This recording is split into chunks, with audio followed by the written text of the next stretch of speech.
শ্রেয়া, এবার তুমি এসো।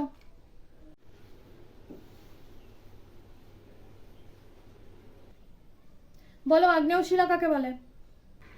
আগ্নেয়শিলা ম্যাম, যে শিলায় যে শিলায় যে কি ব্যাপার, তুমি আজকেও পড়া করে আসোনি? পড়েছিলাম ম্যাম, কিন্তু জানি না কি করে ভুলে গেলাম। বলেছিলাম তুমি আগের দিন কিন্তু পড়া পারোনি। তোমাকে কিন্তু আমি বলেছিলাম যে শ্রেয়া, তোমাকে আমি লাস্ট ওয়ার্নিং দিচ্ছি, পরের দিন কিন্তু তুমি যেন পড়া পারো। তোমার সাহস তো কম নয়। ম্যাম, আমি সত্যি বলছি, আমি পড়েছিলাম। পড়েছিলে? তোমার মুখের কথাই আমি বিশ্বাস করব? তুমি তো পড়া পারছো না, আমি কি করে বুঝবো যে তুমি পড়েছিলে? সত্যি বলছি ম্যাম, আমি কাল অনেকক্ষণ পড়েছিলাম, কিন্তু আমার মুখস্থ হচ্ছে না। তুমি কি জানো যে আর 2 মাস পর তোমার পরীক্ষা? তুমি কিন্তু ফেল করবে।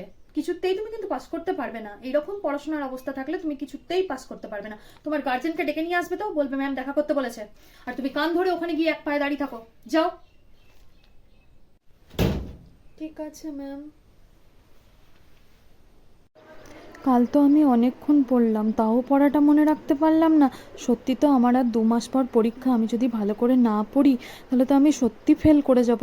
আর ফেল করে গেলে তো মা আমাকে একদম ঘর থেকে বের করে দেবে। আমি কি করব? তাহলে আমাকে আরও পড়াটা বাড়াতে হবে, আমাকে আরও অনেক বেশি করে পড়তে হবে, যাতে আমি ভালো রেজাল্ট করে পাস করি। না তো আমি ফেল করে যাব, আমি 5এই থেকে যাব। সেটা যেন মনে থাকে। আর এটাও কিন্তু মনে রাখবে যে আর 2 মাস পর পরীক্ষা।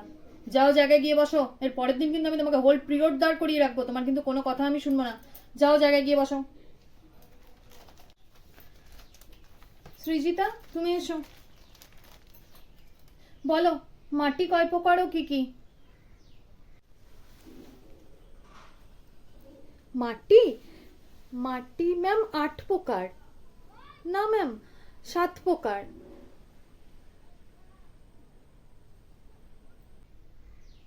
বলো।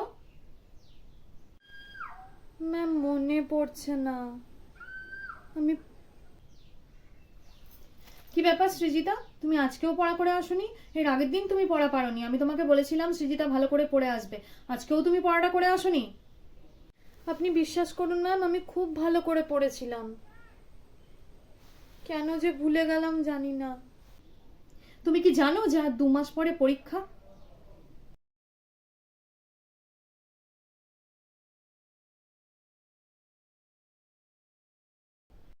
ম্যাম যা বলছে বলুক, আমি পরীক্ষা নিয়ে এত ভাববো না বাবা। 2 মাস পর আমার মামার বিয়ে, পরীক্ষাতে তো না লিখলেও পাস করবো, এমনিতেই 5 থেকে 6-এ উঠে যাব।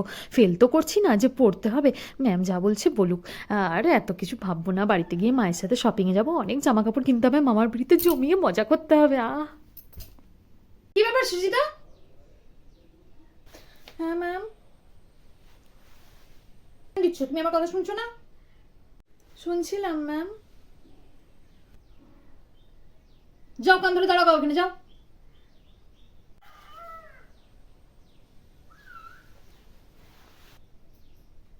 এই শোনো শোনো শোনো, থাক